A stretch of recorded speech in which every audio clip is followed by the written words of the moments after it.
Hello everybody and welcome back to the channel. In just a couple of days time we're going to be celebrating one of my favorite Jewish holidays, Purim.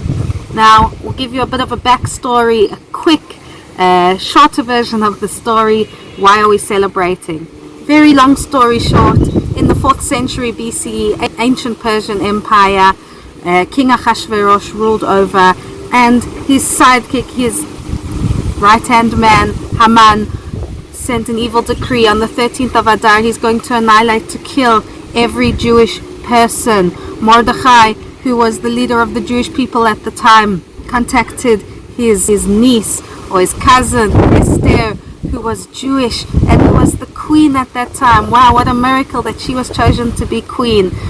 Esther managed to change the king's mind and miraculously saved the Jews from death. The Jews in all 127 lands were allowed to defend themselves, to kill their enemies, and every year on the 14th and 15th of Adar, depending on where you live, Jews all over the world celebrate this miracle. So come along with us. I'm going to show you what we do, how we celebrate, how we prepare, and of course some amazing delicious recipes. Come along. These beautiful costumes and wigs and all this funky fun stuff. It's hard to miss. It's a lot of fun. You've got so many options to choose from. We traditionally dress up on Purim because in the book of Esther, first of all, God's name isn't mentioned, but all the miracles, it's as if God is hidden. So we hide behind her costumes. And Esther, she hid her Jewish identity. So we're dressing up, we're hiding our identity. Plus, it's a lot of fun. It's become the quintessential kids' Jewish holiday.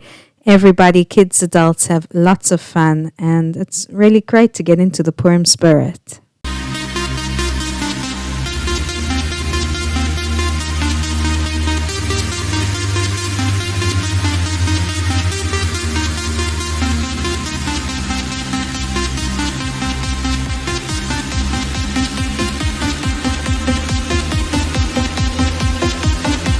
The next thing we do on Purim is Mishloach Manot. We send out food gifts to friends, to family. Here you can see all the boxes and the buckets and the different options that people use.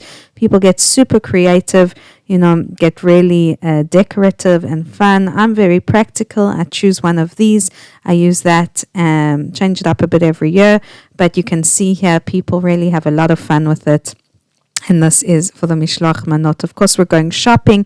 You'll see in the Israeli supermarkets a lot of things on special, a lot of junk food. Yes, of course, you can make a healthier Mishloach Manot, but I'm saving myself time and effort. We're going here with the junk food. Don't judge me. But of course, the kids love it. It's the holiday of sweets. So this is what we've chosen for our Mishloach Manot, some different snacks. I've put it together in the container that I've chosen. It's really cute. People can also use it afterwards for, popcorn or whatever. It even came with a lid. So if we're transporting it on the day, easily close it up, and we're going to deliver those to friends and family on Purim Day. And we're going to add a personal label, Love the Tal-Ohr family. The next mitzvah, the next commandment of Purim is the festive meal. And I've decided for the festive meal, I'm going to make some delicious meat hamantaschen. With every good recipe, of course, we're going to start off by frying down our onion. I'm adding some bell peppers in different colors and a lot of garlic. Not shy with the garlic. You can add really any vegetables you like to this. This is simply what I had and what I'm using. And we're going to let that saute down, get all that moisture in, and I'd let that go on a low flame for about 10 minutes. Once we can see that our vegetables are starting to soften up, it is time to add our meat. I've got 1 kilogram of mince meat, ground beef, whatever you call it. I'm breaking that up, getting that in the frying pan, and I'm going to heavily season this. Don't be shy. There's nothing we hate more in my house than bland food. Maybe some people do like bland food, but here we season well. Salt, pepper, cumin, and I'm also using some Robertson's mince spice. So that's all going in there. Going to mix it all up, break down the meat. Of course, you don't want your meat to be lumpy. You want to mix it in there well with all of those sauteed vegetables. Get that frying, and once you've got everything mixed nicely and the meat broken down a little bit, we're going to cover it again for about 10 minutes on a medium flame for our meat to completely cook. Now you will see that it'll get quite liquidy, and that's why our next step is to add in some regular flour. Just add it in there, mix it around completely. Of course, you don't want to see any of the flour, but you'll see almost instantly that our meat mixture is going to thicken up.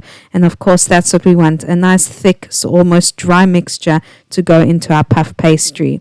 You're going to let that cool down before you start putting it in the puff pastry. But here it goes. This is what it looks like. Really, really delicious. Do give it a try at every stage to make sure you've got your flavoring right. So here I've got my store-bought puff pastry from the frozen section, the freezer section. If you're super impressive, you can make your own. But we're making life easier today. And this is the store-bought Purim puff pastry. So I've got my medium-sized circles. These are going to be quite nice, generous individual portions. But of course, you can make them smaller or larger according to your needs. I'm flouring my board. Of course, you don't want anything to stick. You've got your nice round shape. Do not worry. It does not have to be perfect. But, basically circular shape. I'm going to fill the middle with meat. Don't be stingy. I'm putting a nice amount of meat in there. And we're going to close it up just like we would with a sweet hamantaschen with the biscuit. This is just the savory version because I'm South African. I love meat. What can I do? Can't get away from it. So we're going to seal it up nice and tight. We don't want anything to spill out in the oven. I'm going to get that onto a baking tray, preheating my oven to 180 C until this baby is ready to go in. Again, sealing it nice and tight, making sure the puff pastry is sticking together. You can put a bit of water on your fingers. That'll also help the pastry to stick together.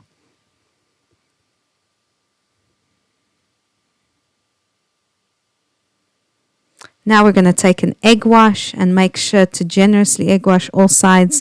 This is going to give us a beautiful golden color and a nice crisp look and feel.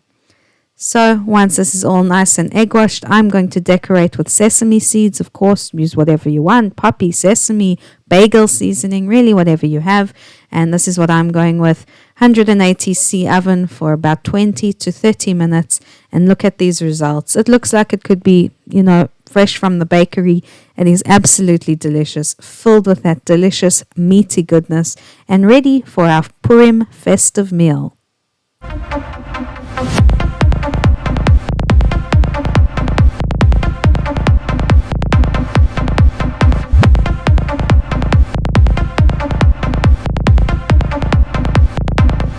The commandment on Purim is to give charity.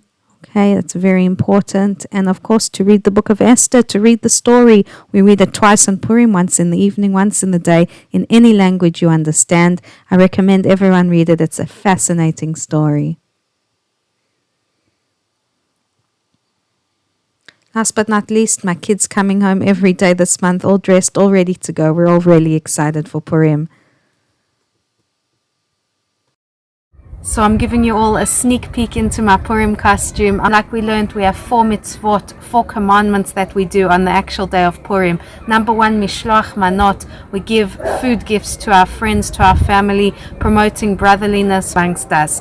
Next is the meal. We made our delicious meat hamantaschen. They're ready to go. Have a festive meal with family, friends. Again, promoting that friendship, that brotherliness amongst the people.